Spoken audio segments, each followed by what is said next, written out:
voilà dans la deuxième partie de la vidéo. Alors c'est assez surprenant, mais à ce stade-là, vous avez pratiquement terminé le marbre. Alors nous allons maintenant passer au glacis à l'huile. Donc le tableau est sec. Le glacis à l'huile, donc pour la recette, c'est assez simple. Il nous faut une dose d'huile et 2 doses d'essence, en ajoutant de 3 à 5% de cicatif. Donc on va reglacer toute la surface.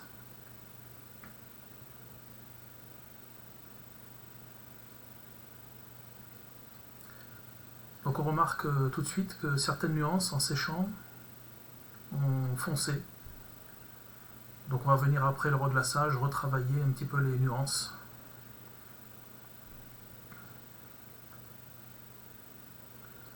Pour le reglaçage, vous pouvez utiliser toujours la brosse de pouce ou un spalter.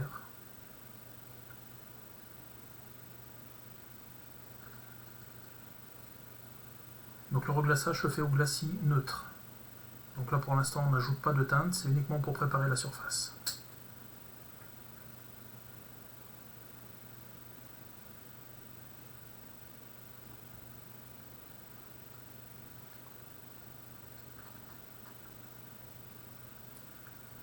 Donc maintenant on prépare un peu de glacis en ajoutant du blanc. Donc ce qui va permettre de nuancer, d'apporter un petit peu d'opacité à l'ensemble et d'atténuer les parties les plus sombres.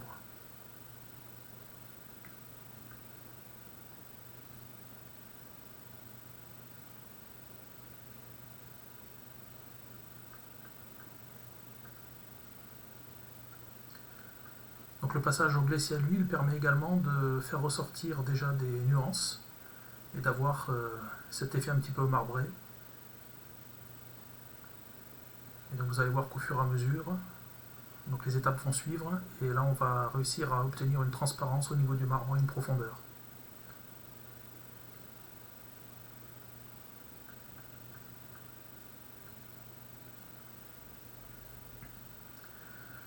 Donc comme pour le travail précédent, on va adoucir l'ensemble.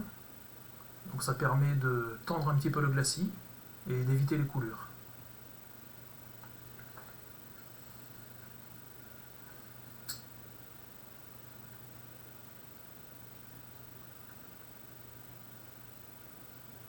Alors n'hésitez pas à vérifier sur l'ensemble qu'il n'y ait pas de coulure, parce que le travail qui va suivre superpose cette couche.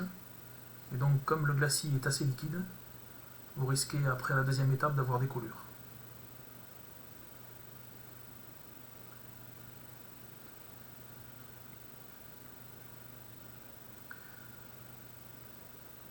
Donc cette étape s'appelle le reclassage et on va également maintenant placer des veines.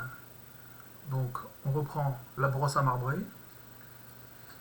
Donc je rappelle pour ceux qui n'en ont pas, vous pouvez utiliser un pinceau fin et avec des poils longs. Donc les premières veines vont être assez légères et assez grossières. Donc là on superpose les couches. Par contre, on va commencer à accentuer et placer des mouvements importants dans le marbre. Donc toujours en respectant le sens du marbre et toujours ce travail donc, qui ressemble à des éclairs. Donc pensez toujours à la tenue du pinceau, donc avec le bout des doigts qui permet de faire un travail léger et de temps en temps de faire une pression un petit peu plus importante sur le pinceau.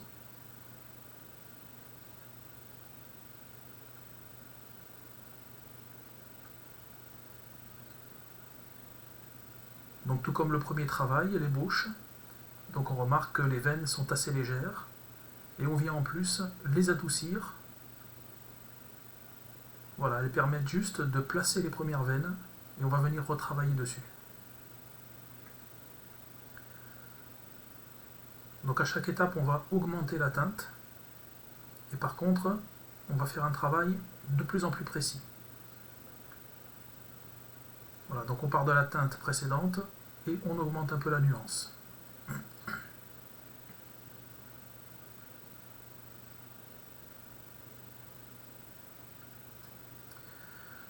Alors ce travail est important, donc on vient de placer des veines. Maintenant, on va venir se décaler un petit peu, former de nouvelles veines, donc qui peuvent être décalées des premières, ou comme vous allez le voir, venir se raccrocher sur les précédentes.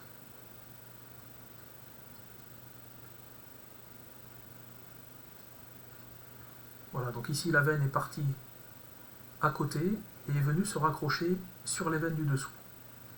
Donc c'est ce qui va créer les profondeurs au niveau du marbre.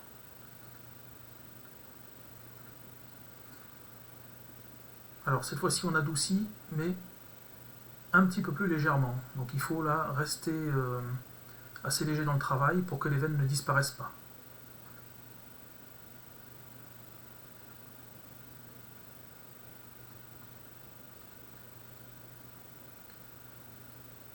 On prépare de nouveau une teinte un peu plus soutenue.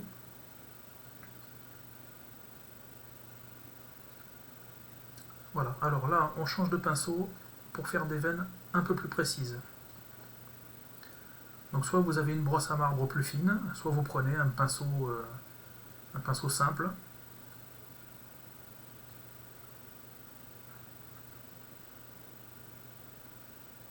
Donc n'oubliez pas que la base c'est le glacis, donc on prend du glacis et on apporte un petit peu de couleur dans le glacis. Donc là on fonce la teinte et on va placer de nouvelles veines plus précises.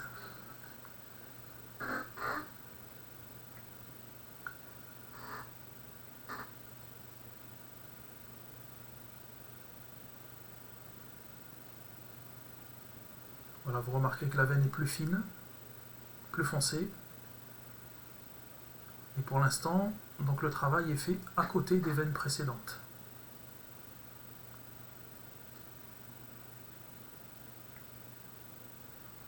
Voilà, là on remarque bien les différentes profondeurs.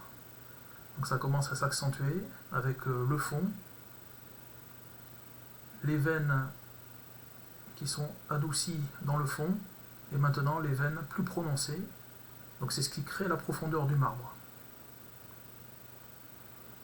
Alors cette veine, c'est pareil, est venue se raccrocher de temps en temps sur les veines de fond. Et on va ainsi accentuer le travail et former des veines principales. Alors on n'hésite pas donc à travailler avec la pointe du pinceau et de temps en temps faire des écrasés. Donc ce qui va créer des irrégularités. Il ne faut absolument pas que les veines se ressemblent. Un adouci léger, alors dans le sens de la veine, pour ne pas trop les étaler.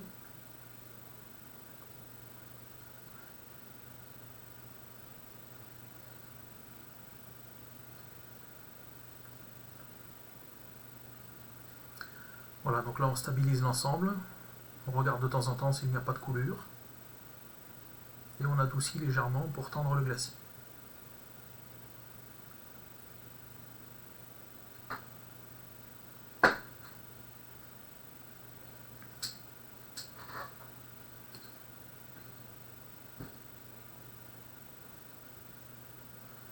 Alors vous remarquez également que c'est une technique qui est très économique au niveau de la peinture. On utilise du glacis, on utilise très peu de peinture, et bien sûr on peut également utiliser des pigments pour pouvoir faire ce travail.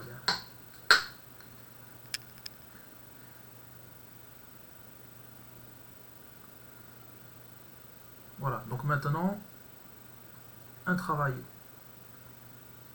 plus précis, plus délicat. Donc une nouvelle veine qui vient couper celle du dessous avec des mouvements plus fins. Et on commence à réaliser des cassures. Voilà, donc les cassures se font perpendiculairement et ce sont des traits réalisés assez fins qui viennent parfois disparaître, donc soit dans les veines, soit carrément, elle peut très bien disparaître au milieu du marbre puisqu'elle est censée s'enfoncer dans le marbre.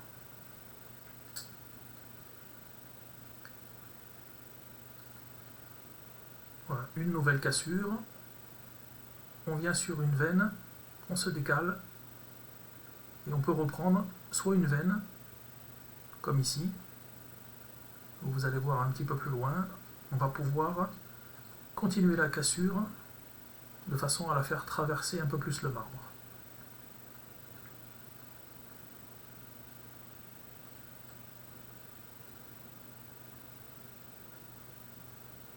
Alors, il faut toujours veiller à l'allure et à l'esthétique du marbre, donc ne pas hésiter à se reculer de temps en temps pour pouvoir déterminer à quel endroit vous allez placer une nouvelle veine ou faire des cassures.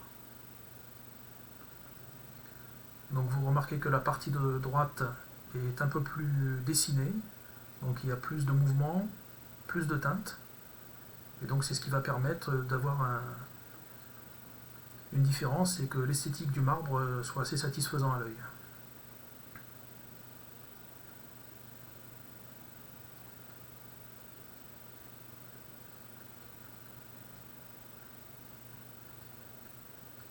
Voilà, vous remarquez également que cette nouvelle veine donc, a été un peu plus appuyée en bas.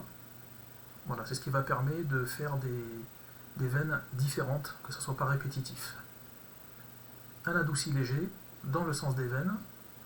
Donc celles-ci, on les efface un petit peu moins, on les adoucit moins.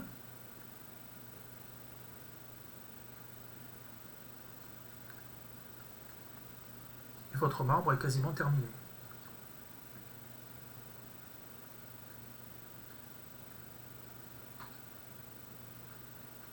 Donc c'est ce jeu de veines et de textures donc, qui permet de créer la profondeur qu'on remarque maintenant. Donc le travail au chiqueteur.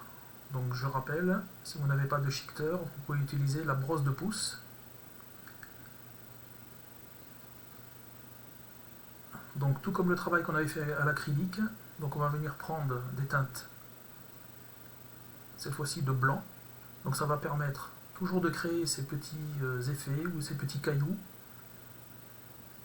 Et là on va choisir des zones. Donc on va faire un chiqueté sur des zones peut-être un petit peu trop prononcées, un peu trop sombres. Et donc cette technique s'appelle la cristallisation. Donc ça rajoute une couche supplémentaire. Et donc ça va accentuer la profondeur du marbre. Il faut savoir que le marbre, une fois qu'il est réalisé, une fois qu'il est sec, donc vous pouvez le vernir. Et là, donc, toutes ces nuances, tous ces effets vont augmenter encore la profondeur avec le vernis.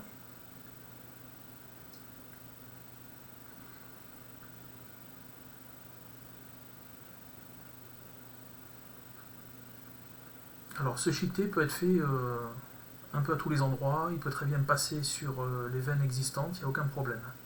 Donc il faut juste les répartir.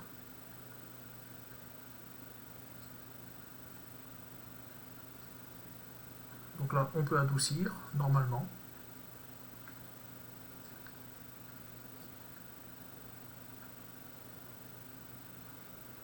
Alors à ce stade, n'hésitez pas à vous reculer pour voir donc si l'ensemble vous convient, s'il faut rajouter des veines, si certaines zones sont trop prononcées. Donc là, vous allez pouvoir retravailler dessus. Alors au glacis blanc pour créer peut-être de nouvelles zones, pour adoucir des parties. Donc là vous voyez bien que le marbre sur la partie de droite est plus foncé. Donc à ce stade on peut venir travailler. Donc là au pinceau fin ou à la brosse à marbrer. Donc là je vais notamment travailler en blanc. Donc pour créer de nouvelles masses, à l'intérieur des masses sombres. Donc ça va permettre d'alléger un petit peu donc, ces parties grises un peu trop foncées. Et du coup on apporte également de nouveaux mouvements et une couche supplémentaire au marbre.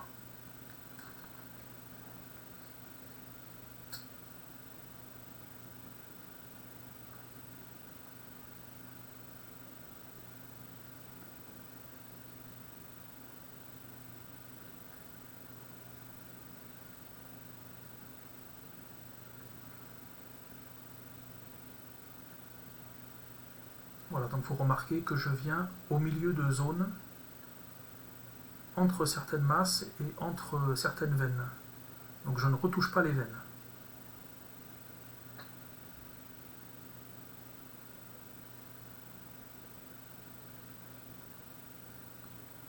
Donc ce travail a déjà permis d'alléger la partie de droite. Et donc là, on va créer d'autres mouvements. Alors toujours pareil, n'hésitez pas à vous reculer et à regarder où vous pouvez placer ces zones un peu plus claires.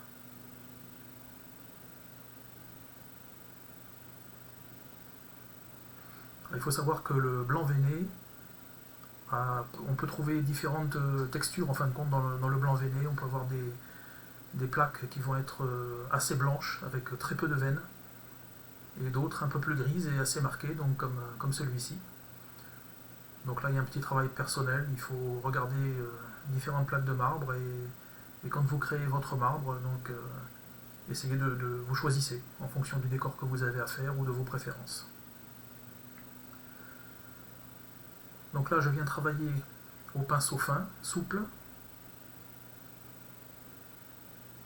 avec des poils longs, et là pour apporter les dernières veines qui vont être marquées et vraiment très très soutenues.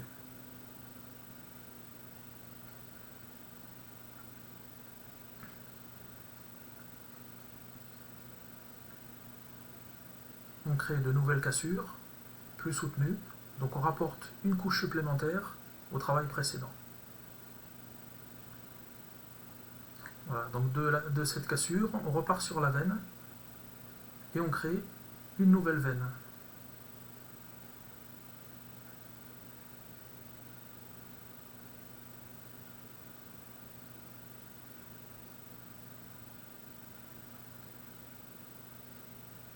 Alors ce travail de cassure doit être pareil assez discret. Les cassures sont généralement un peu plus fines que les veines. Voilà, donc vous savez faire un marbre, maintenant il vous de vernis.